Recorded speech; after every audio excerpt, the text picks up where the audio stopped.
back again to my YouTube channel. And for today's video, kung nakikita nyo naman sa title, magawa ko ngayon ng white crunchy slime. And ito yung mga gagamitin natin. Mayroon tayo ditong container. And then yung ating panghalo or pang mix. Yung mga foam beads natin, ayan sila guys. Mayroon tayo ditong white and then purple and then yung iba't ibang color. Ayan siya. And then yung ating glue, water, and borax. So, let's get started. So, ayun guys, lagay na natin yung glue natin. Ngayon na lang ulit ako nakapag-vlog. So, ayan. Ayan. Gumawa ako kanina, kaya konti na lang yung glue. Ayan siya. So, guys, ito na yung glue natin. And then, lagyan natin siya ng water, konti lang. 1, 2, 3, 4. Kasi thick yung glue. And mix lang natin siya. Ayan. Konti lang yung nilagay ko kasi baka maging jiggly kapag madami. So, ayan na siya guys. Lalagay ulit ako guys ng konting water. Ayan. Okay na yan. Mix ulit siya. Kakamalita. Tapos, activate naman natin siya. Konti lang yung paglalagay kasi baka ma-overactivate. So, yan. Lagi ko yung sinasabi sa mga, tuwing naggagawa ko ng slime. Yan. So, ayan. Nag-slime na siya. Nagagawin siya ng slime. White lang. Siguro ngayon lang pala ako guys sa paggawa ng white. Ay, hindi pala. Napagawa na din pala ako ng white slime nung sa isa kong vlog, yung making slime with my sister. So, panoorin nyo na yun, guys. Ito yun, guys. So, yeah. Ayan, guys. Nagiging slime na siya. And, ayan. And, ano siya, guys.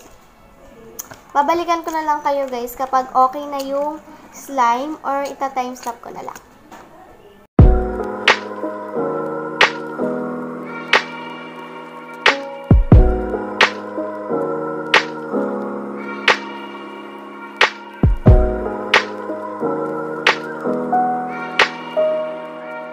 So, ayan guys. Yan, activate ko na yung slime.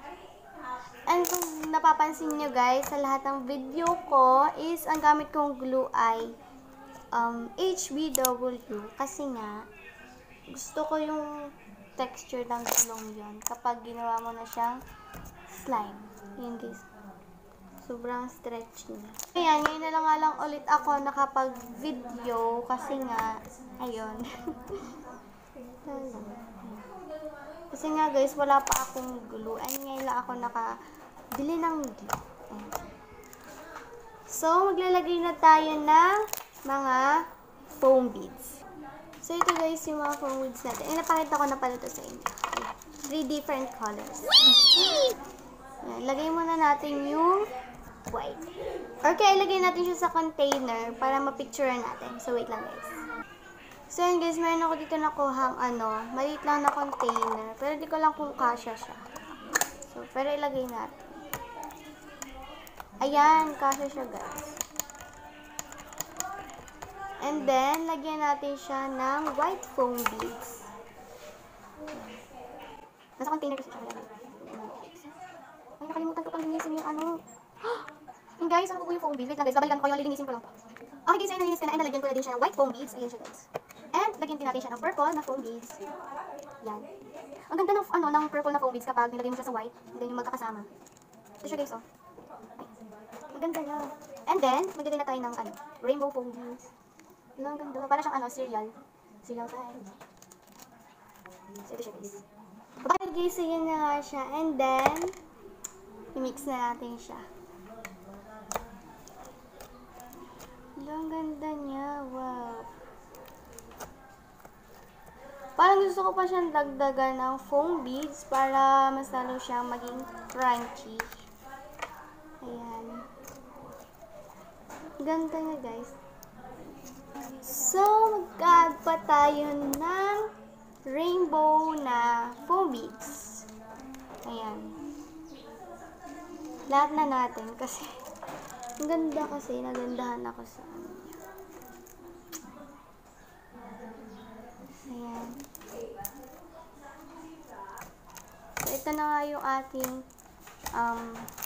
white crunchy slime.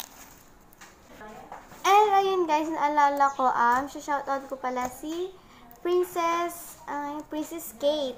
Yan, si Princess Kate. Shoutout sa'yo, Princess Kate. So, ayan na nga siya guys. So, thank you for watching.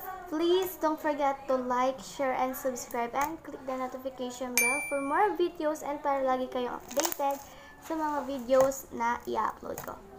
And don't forget to follow me on TikTok and Instagram. So, yan. Thank you. Bye. Thank you for watching.